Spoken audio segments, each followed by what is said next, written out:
hour of 6 o'clock. It is a Friday morning, St. Patrick's Day 2024, the 15th day of March. Mark Size here on the early morning program. Glad to be along with you on another day. A snowy day here in Las Vegas, New Mexico. Little bit of accumulation, but not a lot. Most of it is melting, but it's got moisture along with it. And hopefully up in the high country, we're getting a decent amount of accumulation. Then it'll melt and hopefully keep the lakes, the ponds, and everything like that nice and full. The river's running good. We depend on that a lot. Anyway, 29 degrees is your current temperature. It's hard to, say what snow accumulation is because I can tell you it's been most of it has been melting as a fall. But maybe we might just get some reports from other places in northern New Mexico. Could maybe hear from Springer, see if they got any snow, because we hear that the road I-25 up and around that way has some problems with the snow. Maybe Espanola. Maybe Rio Rancho, maybe Santa Fe. You just never know who might let us know about the snow. I can tell you one thing, though, ladies and gentlemen, that we have a prayer line that is locked and loaded and ready to go. 505-310-9658 is the number till 8 o'clock this morning. Also, you can email Cliff at klyn@gmail.com. And Cliff is our midday DJ, Tuesday through Friday here on 95.7. Thank you, Cliff, for coming in and doing your program faithfully for all the months that you've been doing it. And a big shout out to Cisco V1, who covers our afternoon program, 2 to 6 o'clock, plus all of our production work here at KLYN. As you notice, we have a title over our program this morning, if you're on YouTube or on Facebook, that we're doing Gospel Harmony, and we in part 6 today. Okay? So part 6 of the Gospel Harmony is our attempt to use a resource called A.T. Robertson's Gospel Harmony book and going through the different sections.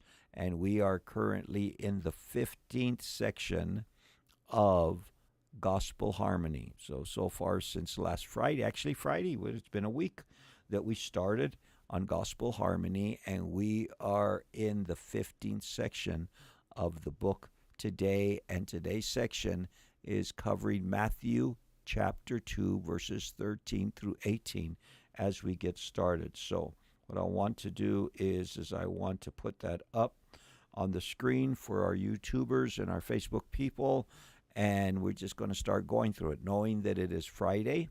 And on Friday, we cut off our program. Usually it's a 60-minute program. It's about a 45-minute program on Fridays because on KLYN 95.7 FM, which we were live on also and live 24 hours here in Las Vegas and surrounding areas, we have Sunday sermon. So if rebroadcast of Sunday sermon coming up during the 7 o'clock hour.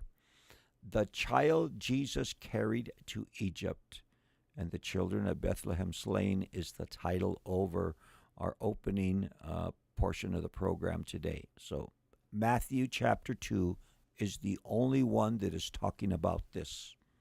If there was another gospel that was talking about it, you would see another unit there, side by side to be able to get. Now, when they had departed, when who had departed? Okay?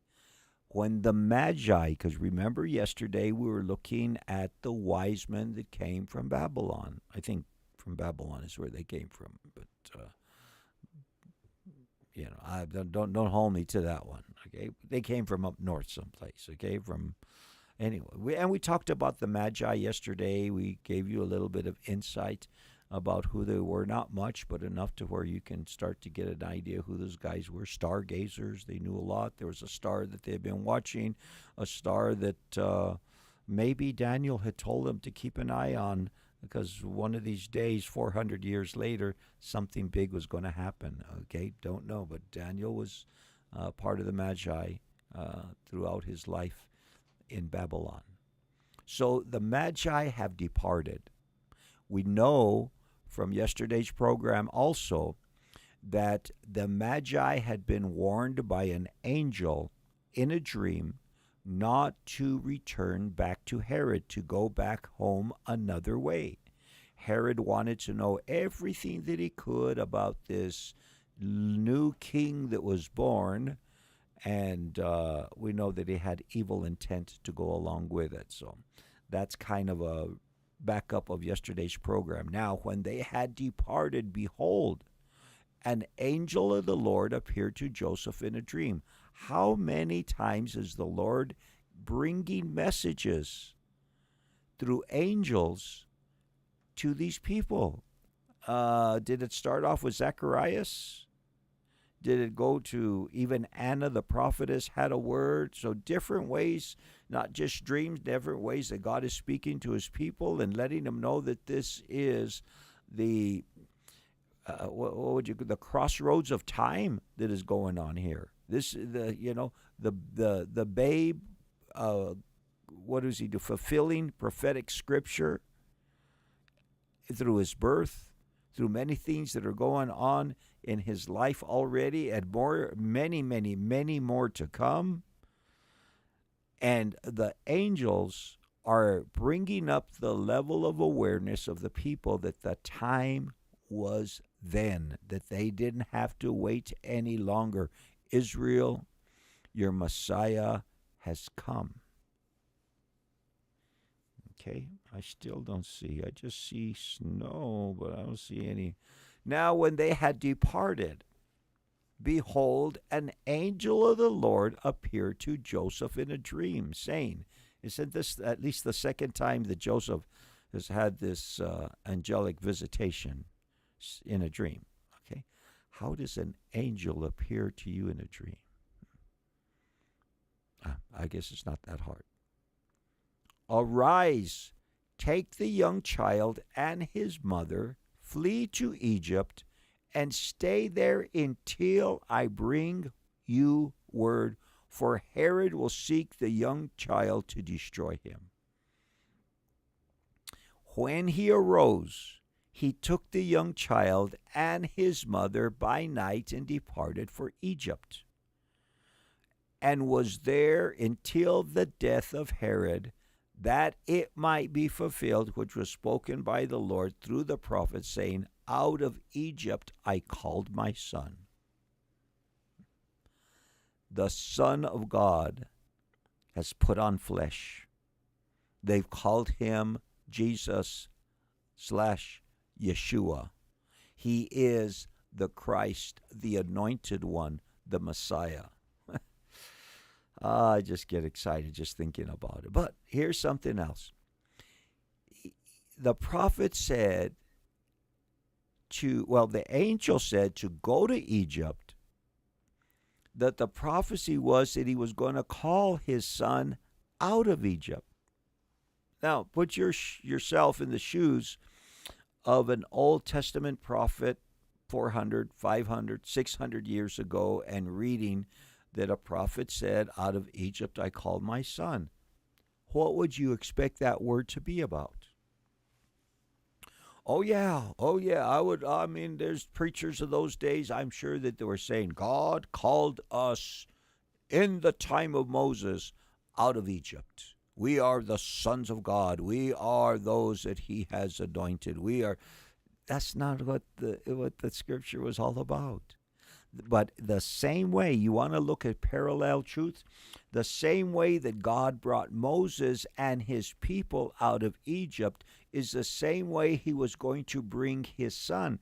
It was Joseph in the days of, even predating Moses, it was in the days of Moses that Joseph was going to go to Egypt, sold by his brother, into slavery. We know the full story. We went through it in the book of Genesis, and then 400 years that they were in Egypt, And then he calls them out. He sends Moses, and Moses comes to bring the people out of his people that he had ordained, the sons of Abraham. The same way that he brings Jesus the Christ, Yeshua, he says, send him to Egypt and protect him there until I give you word. Stay there until I bring you word, for Herod will seek the young child to destroy him. The devil knows the plans of God up to a point. The devil knows a plan, and he'll try anything to circumvent it. And his arch enemy has come down from heaven, put upon him the form of a man, and there's going to be some big spiritual battles that are going to be going on. So when Joseph arises, he gets the young child. Remember, he had been told to go from Bethlehem in the south of Israel up to Nazareth, which is in the north. Now they're commanded to go into Egypt, and from there they will come back when the angel brings word unto Joseph. And God will call his son out of Egypt just the same way that he called his people in the time of Moses out of Egypt. Parallel truths there. Then Herod, when he saw that he was deceived by the wise men, was exceedingly angry. I guess it was a little too late by the time you found out they were long gone, Herod. When he saw that he was deceived by it, kept on waiting. Anybody seen those wise men lately? You seen any camels passing by with some rich guys sitting on them? When he saw that he was deceived by the wise men, was exceedingly angry, and he sent forth and put to death all the male children who were in Bethlehem and all its streets, from 2 years old and under, according to the time which he had determined from the wise men. So now we get kind of a timestamp over here from the 16th verse of the 2nd chapter of the book of Matthew about what had gone on in the last 2 years. Good morning, Chana. How you doing this morning? So it's been 2 years since the shepherds had a visitation by the angels. The Magi showed up later. The Magi didn't show up at the nativity scene. For the best that I can bring out of there. No big deal, but they did come. They did meet with Herod. Herod was expecting them to give them all the information that he needed so he wouldn't have to do the dirty deed that he had to do, but he did it anyway. And it was about 2 years, this whole process, Herod, when he saw that he was deceived by the wise men, was exceedingly angry, sent forth and put to death all male children who were in Bethlehem and in all its district from 2 years old and under, according to the time which he had determined from the wise men.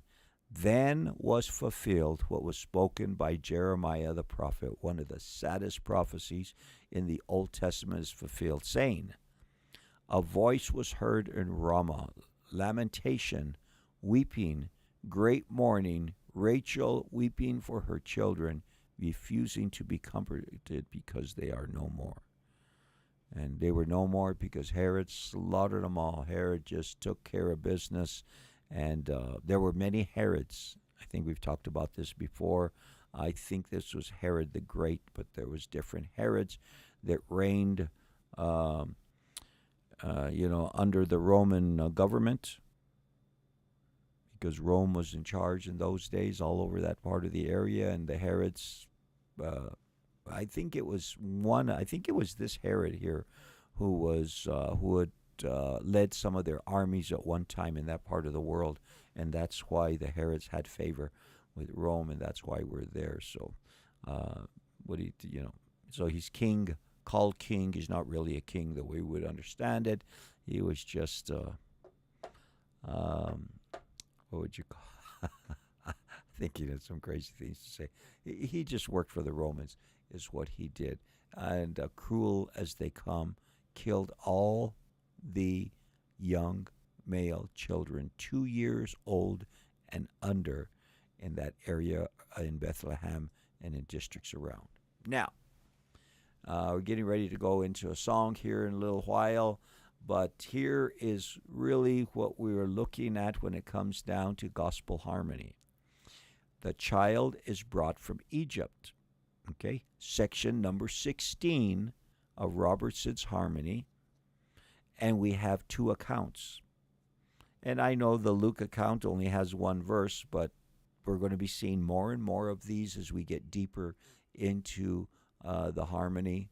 We're going to see this one right after our weather break. We're going to see the child brought from Egypt, see what Luke had to say about it, and then see how it harmonizes the Matthew chapter 2 account. So that's where we're going to be here in a little while. We got to play Selah up next. Selah taking us up to our weather report, standing on the promises. Standing on the promises of Christ my King, through eternal ages let his praises ring. Glory in the highest, I will shout and sing. I'm standing on the promises of God. Standing on the promises that cannot fail. When the howling storms of doubt and fear assail, by the living word of God I shall prevail. I'm standing on the promises of God. Standing, standing, standing on the promises of God, my Savior.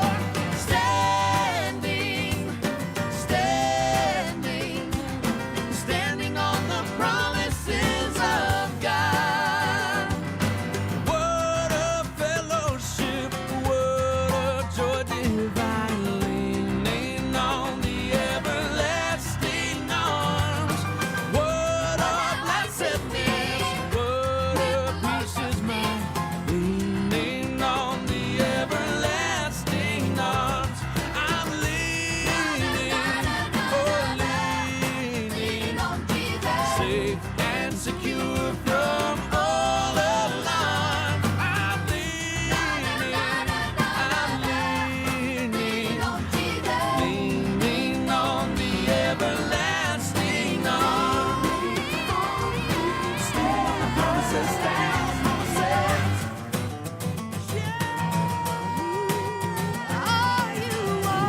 Are you washed in the blood, in the soul cleansing blood of the Lamb? All your garments spotless, are they white as snow? Are you washed in the blood of the Lamb? Yes, I'm standing, standing on the promises of God, my Savior. I'm standing, standing on the promises of God. Yes, I'm standing,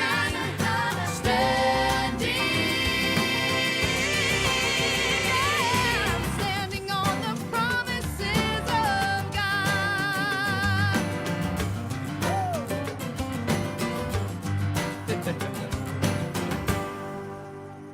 30 minutes after the hour of 6 o'clock, time for us to get into a weather report. 29 degrees is the current temperature. Still have a 20-mile-an-hour wind blowing out of the north, making it feel like 16 here at 2207 7th Street. We will be under a winter storm warning till tomorrow at 6 o'clock in the morning, but let's see what they have for us right now. I'm going to refresh the screen, see if those percentages have changed at all. 80% chance of precip today, a high near 36 degrees.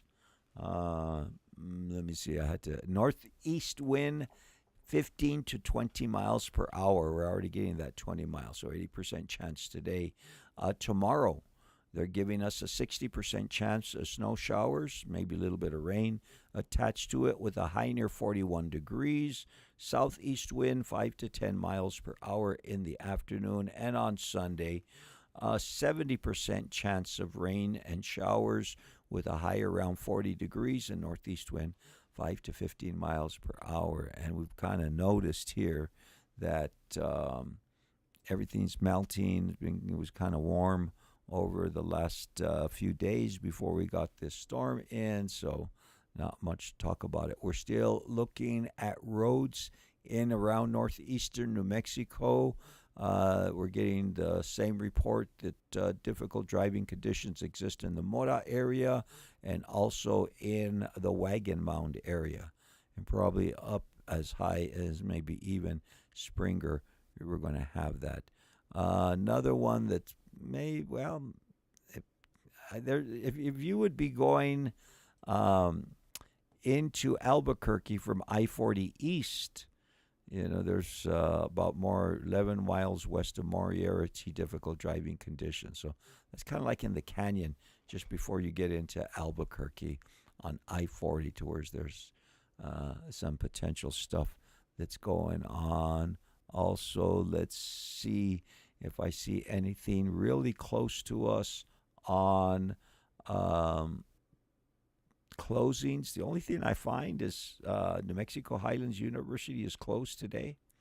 I think it's a spring break anyway, so it's probably just the employees, not the classes. I think the classes, but that's where we're at, my brothers and sisters. So reminding you that prayer line is available for you at 505-310-9658 or cliff@klyn@gmail.com. And also reminding you that you can watch the program off of our Facebook page, LV Cornerstone, or our YouTube channel, LV Cornerstone Church. Go to our webpage, LV Cornerstone Church. Click on either the Facebook or the YouTube icon up on the top right, and that'll take us straight to where we are this morning. Okay? Kristen is waving a pink hand at us this morning. Chana's with us. Andrea's with us. Jennifer's with us on our comment section. So we get into section 16 of our Gospel Harmony. And I'm going to read the Luke account first, which is on the right cell, talking about the child bride. Now, when they had performed all things according to the law of the Lord, they returned to Galilee, to their own city, Nazareth. So Luke is adding the part about them performing all the things according to the law of the Lord, probably referring to previous things that he had said already in the second chapter, talking about the circumcision, talking about the purification rites, talking about a lot of these things that they had done. But knowing that they were in Egypt, they returned to Galilee. That is where Nazareth was. I keep get mixed up between Bethlehem and Nazareth, but Nazareth was the city that they were at up in the northern part of Israel. But Matthew chapter 2, in these 5 verses, gives us a little bit more of an expanded, and that's why we're doing the Gospel Harmony. So far it's working. We're still in beta version. Don't know if I'll ever do this again, so we're going to keep on digging deep in over there, and we're going to be seeing if this could be beneficial to our time. Now, when Herod was dead, behold, an angel of the Lord appeared in a dream to Joseph in Egypt. Remember, he told him, we saw about this the first portion of our program. He says, listen, you get you and your the little baby and your wife, and you take them down to Egypt, and I'll tell you when to come back. in a dream. Again, the dream comes when they're in Egypt. Herod was dead. And behold, the angel of the Lord appeared in a dream to Joseph in Egypt, saying, Arise, take the young child and his mother, go to the land of Israel, for those who sought the young child's life are dead. Then he arose, took the young child and his mother, and came into the land of Israel. So they come back. Where were they going? Well, Luke has told us already in the second chapter where they were going to go to. They were going to go to Galilee. And Matthew concurs with it. So when he arose, he took the young child and his mother and came to the land of Israel. Okay, we're here, where we're going to go. But when he heard that Archelaus was reigning over Judea instead of his father Herod, he was afraid to go there. Okay, so Herod the Great was replaced by his son, Archelaus. They come back to Judea, which is the southern part of Israel, and he's still afraid to go there. And being warned by God in a dream, he returned aside into the region of Galilee. Boom. That's where the harmony comes in. That's the themes, the small one on this side, but those are the little things that we're looking for in gospel harmony, how that they support one another. They definitely do not tear down one another, but that's kind of what we're looking at over here. And Archelaus was reigning. Joseph comes back. They're not sure what to do. They don't think it's safe enough in Judea, but being warned by God in a dream, he turned aside into the region of Galilee. And he came and dwelt in a city called Nazareth, that it might be fulfilled, which is spoken by the prophets, he shall be called a Nazarene. Them prophets, boy, I tell you what, they had the word of the Lord on them, and things are coming about, and, there's no place, there's no other faith in the world that has anything like the prophecies of the Bible that we read.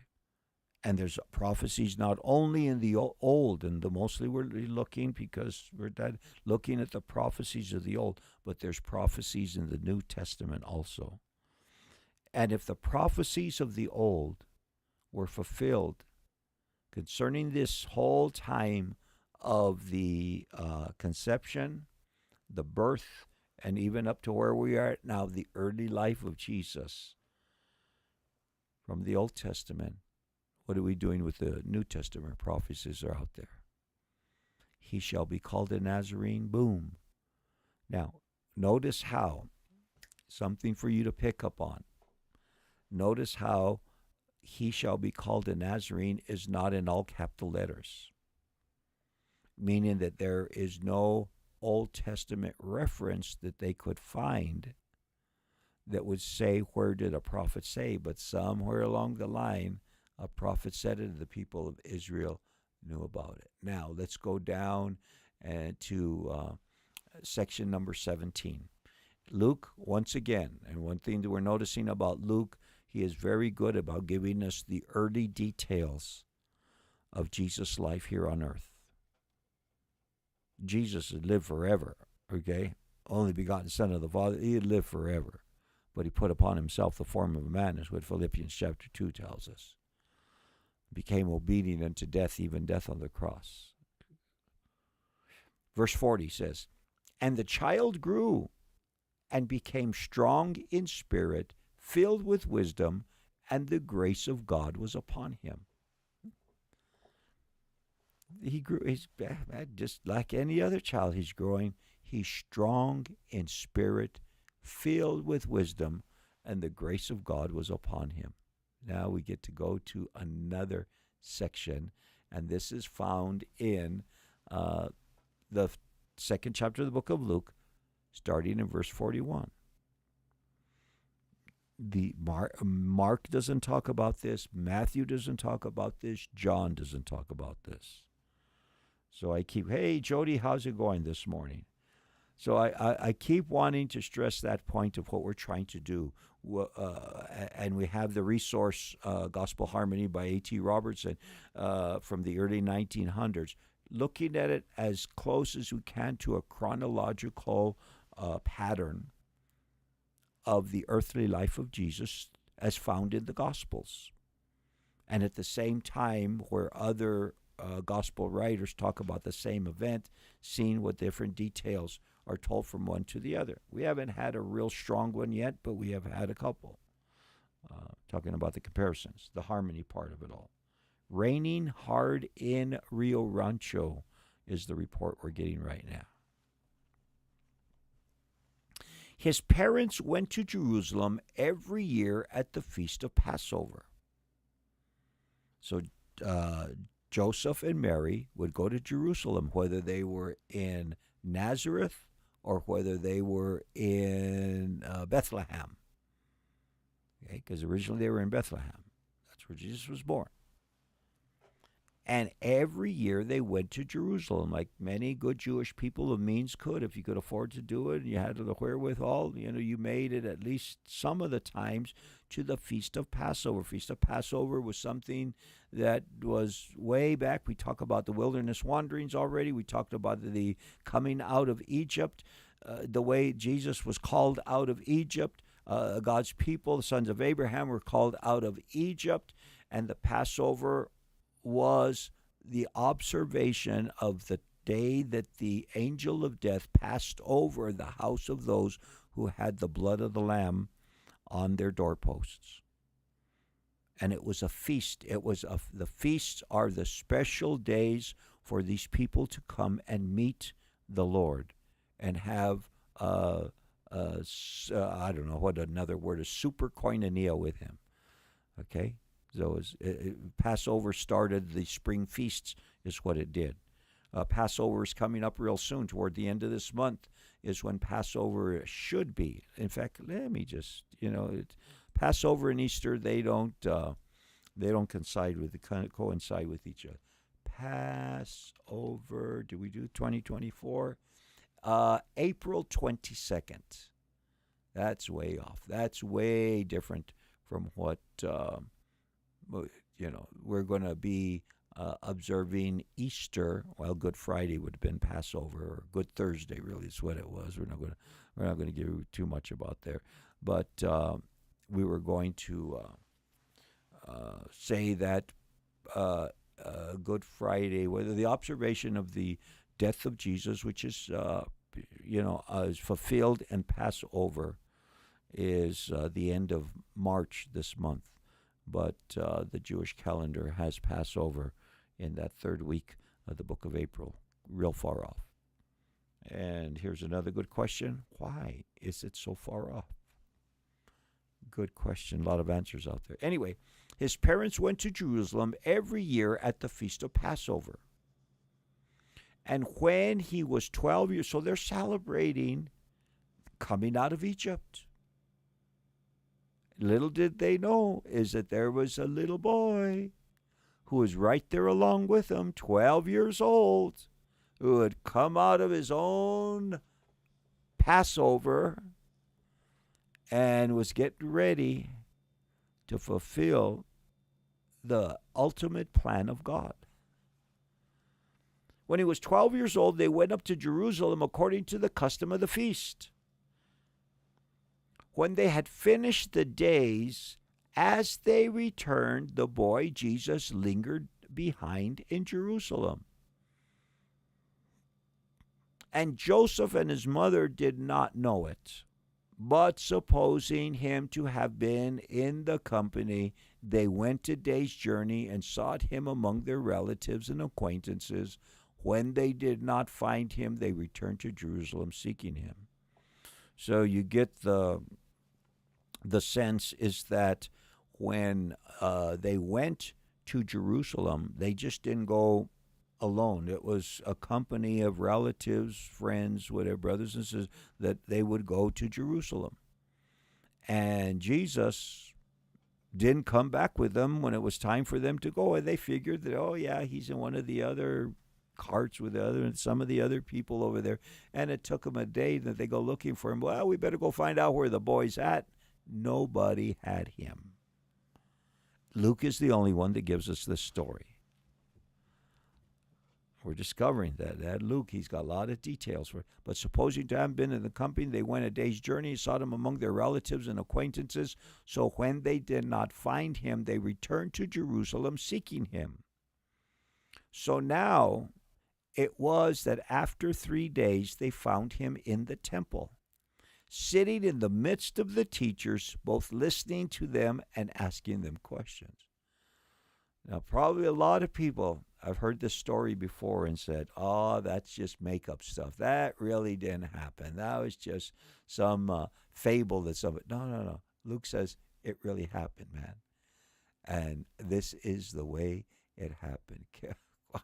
Killer. I'm telling you, ladies and gentlemen, is that's separates the truth from fable.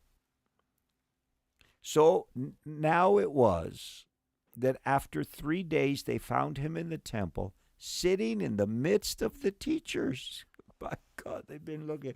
Imagine Joseph and Mary, and probably a lot of the people that were with him. I don't know if Zacharias and Elizabeth were there at that time, or if they had passed on by then. Don't know. It'd been 12 years since the whole, Annunciation to Zacharias. Actually, almost 13 years. And but imagine Joseph and Mary beating themselves up, saying, God gave us this son, and we're not taking care of him, and man, we're the worst of the worst. And 3 days they're looking for him. After 3 days, they found him in the temple. Probably the last place that they looked. Whew. Imagine that feeling. Not of finding him, first of losing him. You ever lost somebody in the mall? You ever lost one of your kids in the mall? Busy time, and that's just the mall, man. We're talking about Jerusalem filled with all these people coming in for Passover and unleavened bread. Wow. So now it was after 3 days they found him in the temple, sitting in the midst of the teachers.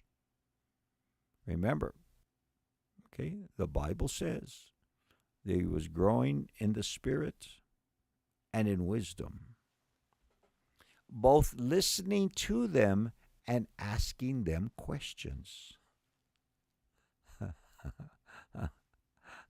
And he'll be back one of these days to Jerusalem. And he's going to be listening to them, and he's going to be asking them questions, and they're going to ask him a lot of questions, but this is about 20 years from now that this is going to happen. And all who heard him were astonished at his understanding and answers. So when they saw him, they were amazed. His mother said to him, Son, why have you done this? Look, your father and I have sought you anxiously. He said to them, Why did you seek me? Did you not know that I must be about my father's business? But they did not understand the statement which he spoke to them. Speaking to the teachers, okay? Hearing what the teachers had to say, asking them some questions. Who is this kid anyway? That's what I would imagine some 12-year-old in the middle of my Sunday sermon. To say, well, is that what it really said? And kid, sit down, man. Isn't there? We're gonna. Children's church is on right now. Go through that door. All who heard him were astonished at his understanding and answers. So when they saw him, they were amazed. His mother said, Son, why have you done this to us? Look, your father and I have sought you anxiously. I'm trying to think, what was the purpose of the father for doing all this? Why was said, it had to be behind it for sure. It wasn't just an accident. It wasn't a fault or something that Joseph and Mary, that he said to them, "Why do you seek me? Did you not know that I must be about my Father's business?"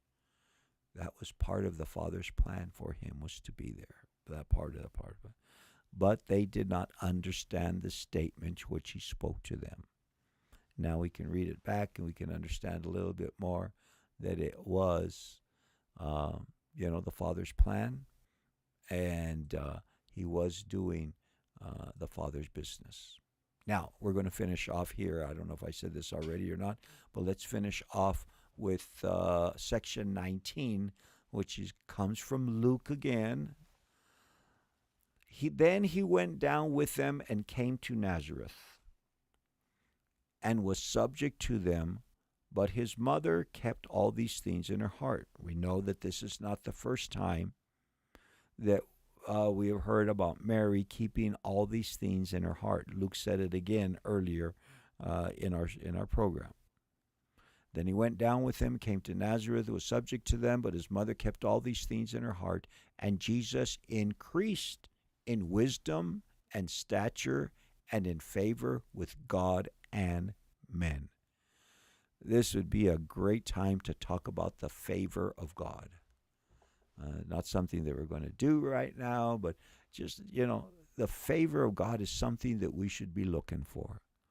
I saw the favor of God over my dad when he was born again at about 50 years of age, and he walked on this earth with his God for about 30-some years, 40-some years. But I saw the favor of God all over my pops. I mean, that guy, he even when he was missing it a little bit, God covered him with his favor. Jesus increased in wisdom and stature and in favor with God and man. I bet you that if we went to Luke chapter 2, verse 52, okay, and that we looked at where he talks about, because it's way down toward the end, actually the last verse, and we went to treasury of scriptural knowledge, and we looked at where he talked about favor. Proverbs chapter 3, verses 3 and 4 talks about, so find favor and high esteem in the sight of God and man. It's just another way. Anyway, let's go. See you guys later. Have a great weekend. Phil Wickham is up next singing I Believe, showing 7 minutes before the hour of 7 o'clock.